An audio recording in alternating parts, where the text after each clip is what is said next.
After this, America began increasing pressure on Israel. The pressure became so intense that Ben-Gurion reportedly took it as a personal insult. Then, the situation took a more mysterious turn.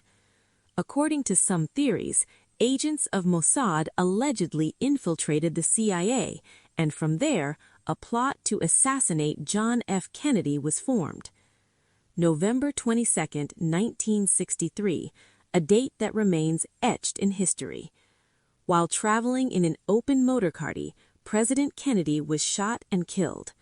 The accused was Lee Harvey Oswald, who was arrested, but just 2 days later, on November 24th, he was shot dead in public by Jack Ruby. After that, the case became shrouded in mystery. Although Ruby was sentenced to death, the sentence was never carried out, and he died under unclear circumstances in 1967. To this day, the incident remains one of the biggest mysteries in history. Meanwhile, in the Soviet Union, criticism of Nikita Khrushchev intensified. He had publicly announced the withdrawal of missiles from Cuba, while the United States quietly removed its missiles without much publicity. As a result, many people believed that Russia had backed down.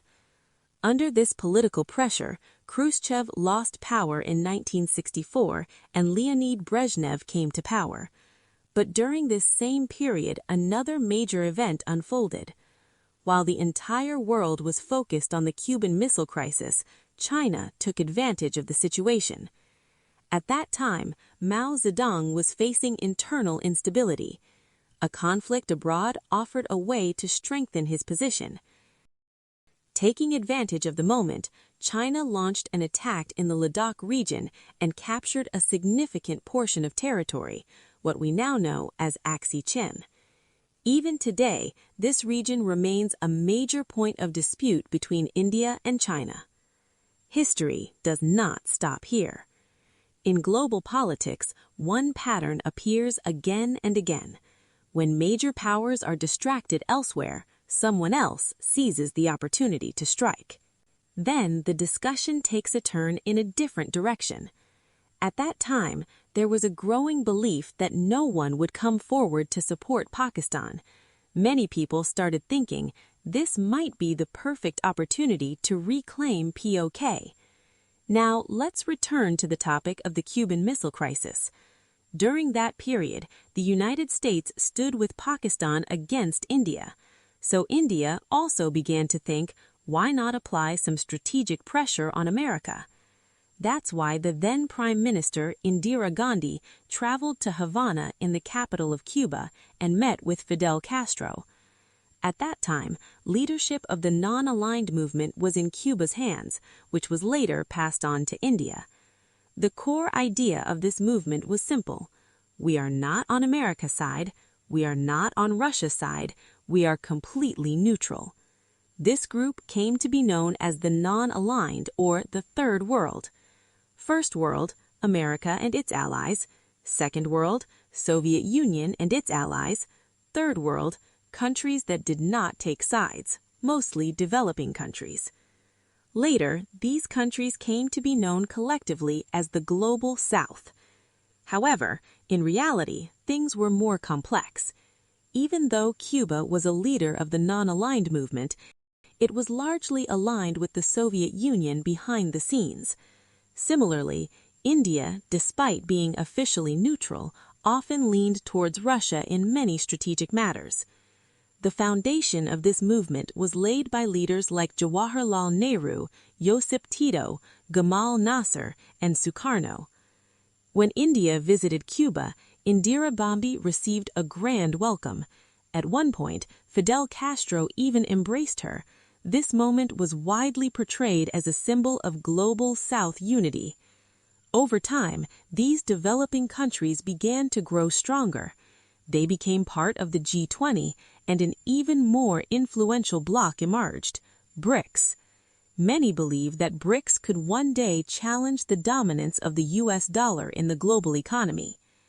Meanwhile, the United States repeatedly attempted to change the government in Cuba, what is often called regime change. but despite all efforts, they were never able to remove Fidel Castro from power. Even today, the U.S. maintains a presence at Guantanamo Bay under earlier agreements. What's truly remarkable is this. During Castro's rule, multiple U.S. presidents came and went, around 11 to 13 in total. Yet Castro remained firmly in power. From 1959 to 2008, nearly 50 years in leadership. In 2008, he handed over power to his brother, Raúl Castro. Raúl Castro ruled for about 10 years. So, overall, 50 years by the elder brother, 10 years by the younger brother, a total of 60 years of rule by the Castro family in Cuba. As of today, Cuba is led by Miguel Díaz-Canel since 2018, and it continues to be governed by a communist system. It is now being said that the United States has surrounded Cuba from all sides and is putting intense pressure on it. According to these claims, in order to weaken Cuba, the U.S. has influenced the situation in Venezuela. This matters because Cuba previously relied on Venezuela for its oil, petroleum supply. So if that supply gets disrupted, it naturally leads to a fuel crisis in Cuba. A large portion of Cuba's electricity generation depends on oil. Without oil, power generation is severely affected. In such a situation, roads can become empty, transportation systems may shut down, and even garbage collection services can stop. The most serious impact is seen in hospitals because without electricity, MRI, CT scans, and X-rays, operating theaters, none of these can function properly. As a result, the healthcare system becomes critically affected. Similarly, schools, offices, everything can shut down, and the entire country may face a widespread blackout. In this situation, Cuba is believed to have reached out to Russia for assistance. There are assumptions that Russia may send oil tankers to Cuba. However, it's important to note that the global balance of power today is not the same as it once was. One very important point to understand. Many of these statements may come from analysis, opinions, or even propaganda. Not all of them are fully verified facts. Global politics is extremely complex. It includes real facts, political narratives, and propaganda all mixed together. At present, Cuba's economy has been facing long-term challenges: international sanctions, limited trade opportunities, and ongoing fuel shortages. Because of these factors, the country frequently experiences crises.